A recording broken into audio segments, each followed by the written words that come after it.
পোহৰৰ উৎসৱতে হ'ব পৃথিৱী অন্ধকাৰ চলিত বৰ্ষৰ শেষৰটো সূৰ্যগ্ৰহণৰ সাক্ষী হ'ব বিশ্ববাসী 4 ঘণ্টা 3 মিনিট জোৰা মহাজাগতিক পৰিঘটনা ভাৰতবৰ্ষত পোহৰৰ উৎসৱ দীপান্বিতাৰ দিনাই অন্ধকাৰচ্ছন্ন হৈ পৰিব মহাকাশ 25 অক্টোবৰত আংশিক সূৰ্যগ্ৰহণৰ সাক্ষী হ'ব পৃথিৱীবাসী সৰ্বমুঠ 4 ঘণ্টা 3 মিনিট জোৰা সময় পৃথিৱীবাসীয়ে দেখা পাব এই সূৰ্যগ্ৰহণ মঙলবাৰে দুপৰীয়া 2:29 পৰা সন্ধিয়া 6:32লৈ সূৰ্যগ্ৰহণ সমগ্ৰ বিশ্বৰ লগতে ভাৰতবৰ্ষৰ উত্তৰ পূবৰ কিছু অঞ্চল বাদ দি সকলো ৰাজ্যতে দৃশ্যমান হ'ব আংশিক সূৰ্যগ্ৰহণ বিশেষকৈ ৰাজ্যখনৰ উজনি অসমত দৃশ্যমান নহ'ব এই আংশিক সূৰ্যগ্ৰহণ পৰিৱৰ্তে নামনি অসমৰ বিভিন্ন জিলাত কিছু সময়ৰ বাবে দৃশ্যমান হ'ব এই আংশিক সূৰ্যগ্ৰহণ এই কথা জনাইছে গুৱাহাটী তাৰকাগৃহৰ কিউৰেটৰ বাবুল বৰাই 25 অক্টোবৰ তাৰিখে মঙলবাৰে সমগ্ৰ পৰিঘটনাটো দেখিবলৈ পাব এই ইউৰোপৰ পৰা তাৰ পৰা উত্তৰ পূব আফ্ৰিকাৰ পৰা তাৰ পৰা সমগ্ৰ এছিয়াৰ বেছিভাগ অঞ্চলে প্ৰায় দৃশ্যমান হ'ব আৰু আমাৰ ভাৰতবৰ্ষৰ উত্তৰ পূৰ্বাঞ্চলৰ এই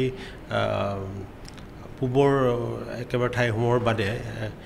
গোটেই সমগ্ৰ ভাৰতেই দৃশ্যমান হ'ব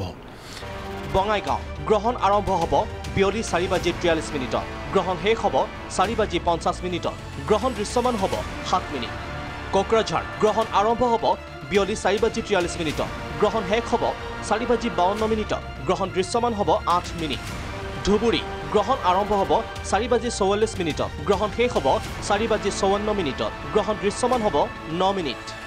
আনহাতে গুৱাহাটীত গ্ৰহণ আৰম্ভ হ'ব বিয়লি 4:45 গ্ৰহণ শেষ হ'ব 4:47 গ্ৰহণ দৃশ্যমান হ'ব 1 মিনিট 8 ছেকেণ্ড অৰ্থাৎ গুৱাহাটীত সূৰ্যাস্তৰ সময়তে আৰম্ভ হ'ব গ্ৰহণ গুৱাহাটীত অৱশ্যে পৰিগণিত এটা বৰ্ডাৰলেণ্ডতে আছে বঙাইগাঁও দৃশ্যমান হ'ব ধুবুৰী